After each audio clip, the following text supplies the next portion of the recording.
Hey, what's up guys, LAKEY, and today I have a pretty special video for you because, well, I downgraded my iPad mini 1 to iOS 6.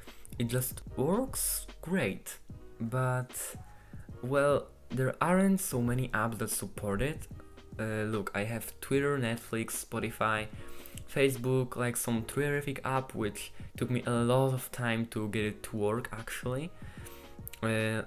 And some other like games and a few other apps which don't work, like this crashes, podcasts also crash, and YouTube crashes also, so well, these apps don't work anymore. But Netflix, it actually works, but this is a really old version of this app. So as you can see, I have all of the series that are currently on Netflix. It just works. But there are few things that are missing. For example, you can't download series on your iPad or films. Twitter, for example, works pretty great. Look, I have my account here, which you can follow, by the way, because as you can see, I'm pretty active there. Minecraft, I remember playing it on iPad too when I was young, and it was a pretty great experience, and right now it just works, you know, few frame drops, and this version is actually pretty new, so there are not a lot of things that are missing from this version. The gestures are my favorite thing on this system, because when you, for example, go into some app, you can use 5 fingers to go to home screen, and look how great it is done. It is so amazing, and on iOS 9 you still have this feature, but it don't work as amazing as on iOS 6. I forgot to show you which version I'm running, so it is 6.1.3, and the usage of battery has been really good for me. Look, I have 20 hours and 44 minutes on usage, and for standby time I have 10 days almost, so wow. That's amazing, because when I was on iOS 10, it wasn't close to this usage. It was like 5 hours or even 4. Since I installed this system, I didn't restart it to iOS 9 one single time, because iOS 6 is so great for me. But I want to show you how I did this, and I was actually pretty scared by doing jailbreak, because I never did this in my life. Let's quickly restart the system. So let's hold down the power button, slide to power off. Okay, so I will be back when I restart this. Okay, so I'm back after restarting my iPad, and I forgot to mention that if you want to do it, you do it at your own risk. I don't take responsibility for that.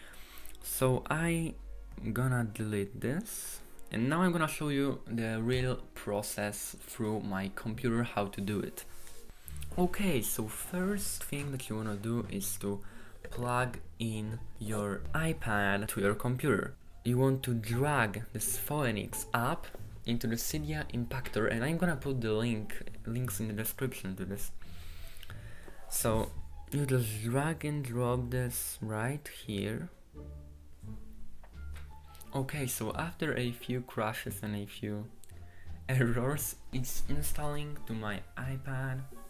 Look, it installed on my iPad, so unplug this from my MacBook, and let's open the Phoenix app.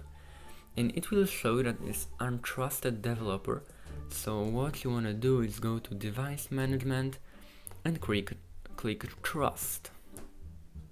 So right now, open the Phoenix app, and as you can see, my iPad is prepared for jailbreak, but you will need, when you're doing it your first time, you will need to click prepare for jailbreak, and I'm gonna click kickstart to just start it without installing it, because I already have it.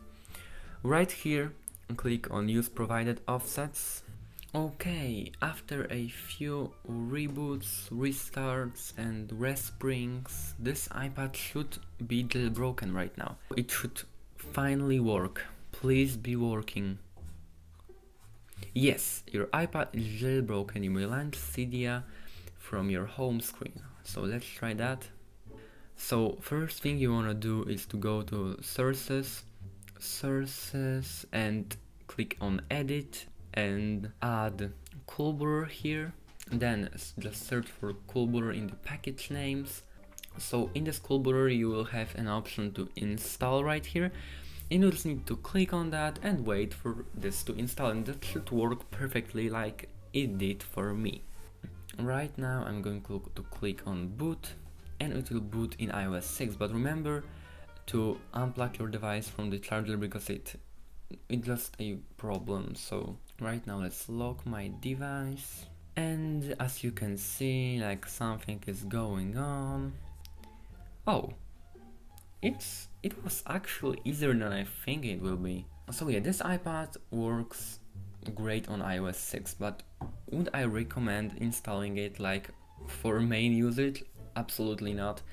I recommend it installing for someone who loves iOS 6 and just want to play with it quickly, but not for everyone, because like, well, some of the on these apps won't work and it's just unusable in 2018, unfortunately. I just wanted to see how this would work on iOS 6 on the original system. So yeah, I think this is gonna be it for this video. Hope you enjoyed it. I think you may check out some other tutorials for this, for installing this. Maybe I will link some of them in my description. I just skipped a few things, but I just wanted to show you how easy it is actually to install this, and how great it is to have two systems on your iPad, because when you want something from iOS 9, you can quickly go back to this system. Don't forget to subscribe and like, and check out my Twitter. And as always, see you in the next video.